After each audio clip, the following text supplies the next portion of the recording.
New in Town has gotten very large. After 2 years of development, adding over 100 structures that you can build across all 3 dimensions, spanning 3 different major Minecraft versions, there's just a lot of content in this data pack, and that's fantastic, but it also means that it's very difficult for new players to get involved and get included and access all of the incredible content here. So it's time that I do something about that and address that. And that's what I want to talk to you guys about today.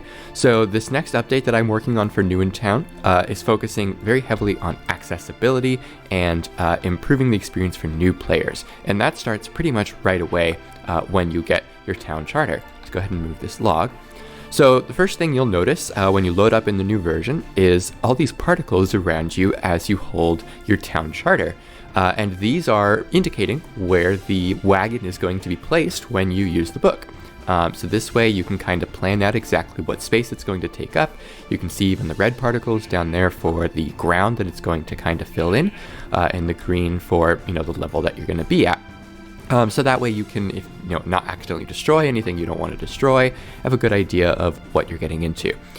When you use the book for the first time, it's actually not going to create the wagon right away. First, it's going to let you know, hey, warn you, to increase your render distance to at least 12 if it isn't already, and to make sure you're not starting your town in the middle of an ocean. Both important pieces of information for someone starting their town that otherwise they would have to look at the Planet Minecraft page for, or ask in the Discord if they have problems later. So now that information is presented right away. That's going to be a big theme of this update is information, in-game information for the player. So let's go ahead and use the book again, and we'll start our town properly. So now that we've started our town, we get our wagon just like normal. And the next thing that you'll notice in this accessibility update is when you talk to the town planner, you'll be asked if you'd like to enable tutorial mode. So we're going to go ahead and hit yes for examples purposes. And it'll let you know, hey, you can disable this at any time with trigger knit tutorial, or there's a button in the settlement site recipes book. But for now, go ahead, find a feather, and get that settlement site recipes book from your town planner. I'm going to set the time to 1000. And then we're going to go ahead and get a feather and see what that is all about. So if we get our settlement site recipes book, we'll get another tip since we have tutorial mode enabled. And that again will let us know that the New in Town recipes are exact, and that you should use stone, oak logs, and work on building a mine and a lumber mill. Let's go ahead and open our recipe book, and you'll see here there's that button to toggle tutorial mode if you like. You are informed of that trigger as well if you hit no, so you can re-enable it at any time if you feel like you're missing out on something. But if we go ahead and go to the next page, the recipe book has actually been reordered.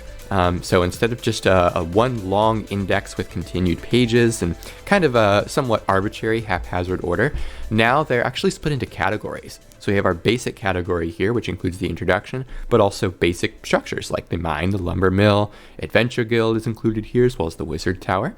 If we go to intermediate structures, that's where we'll find our mayor's office, the regional outpost, and even the castle frame.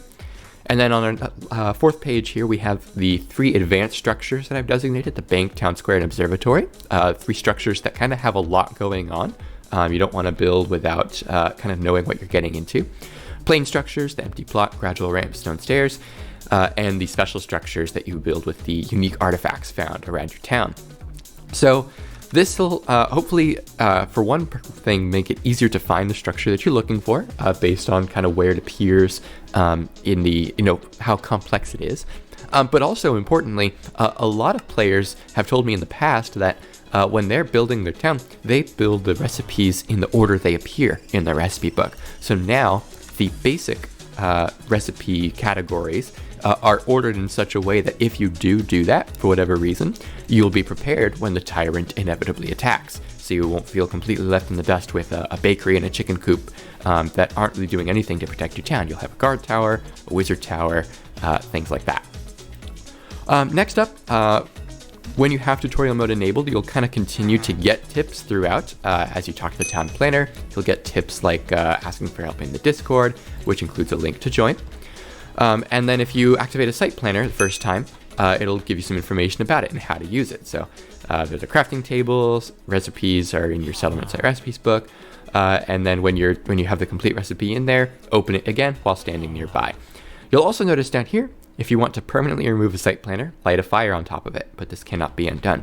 And that's important because in this update, site planners are replaced if you destroy them. So this is something that I have been hesitant to add, but I think now is the time to kind of forego previous preconceptions about what Newintown is, what the spirit of Newintown is, and update that for a new age, for a new player base. So site planners will be replaced if destroyed. This goes for planners in every dimension, every kind of structure, castle planners, war planners, tower planners in the end, etc.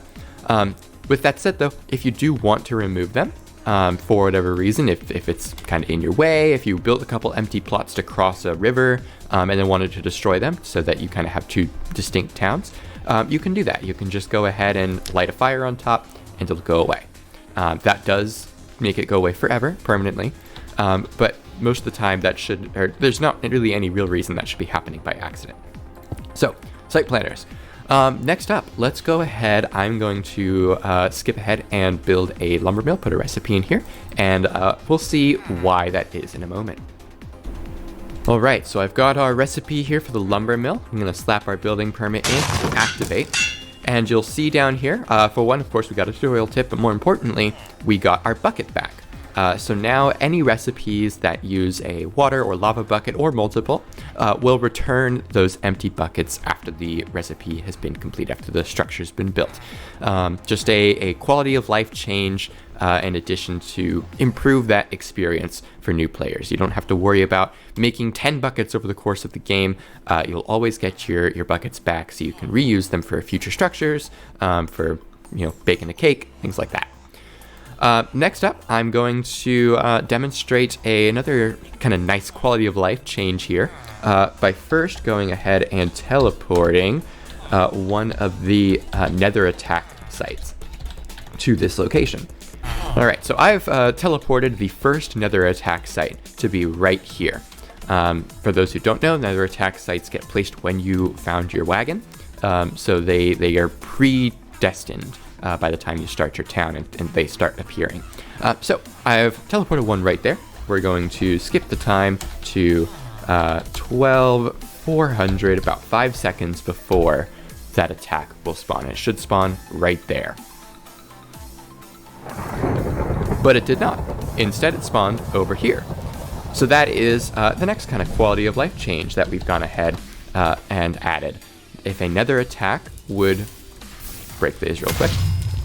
If another attack would spawn too close to your town, including obviously on top of a town site, it's going to try and move. It's going to teleport away semi-randomly.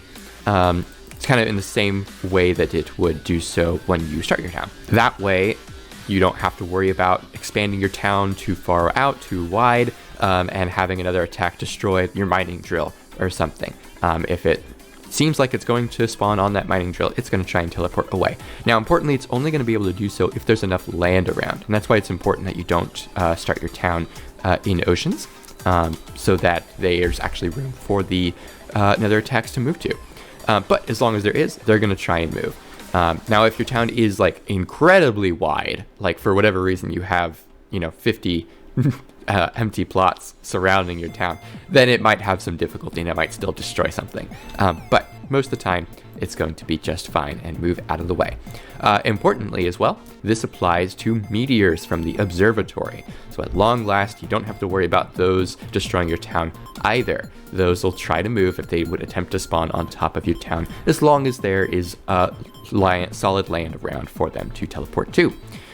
With that said, I have gone ahead and kept the new distance change for the observatory, so you do still need to be in the observatory at midnight for the meteors to spawn.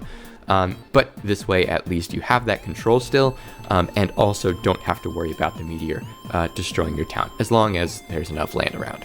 There are some code optimizations as well, and because of those code optimizations, I still have just a little bit more testing to do to make sure that this is ready to ship. But I do plan to launch this update very soon, within the next few days. So do please keep an eye out. Get excited for yourselves, quality of life changes for existing players that I hope will be worthwhile, as well as new additions to make New in Town more accessible for new players. Thank you so much for watching, and I'll see you guys later.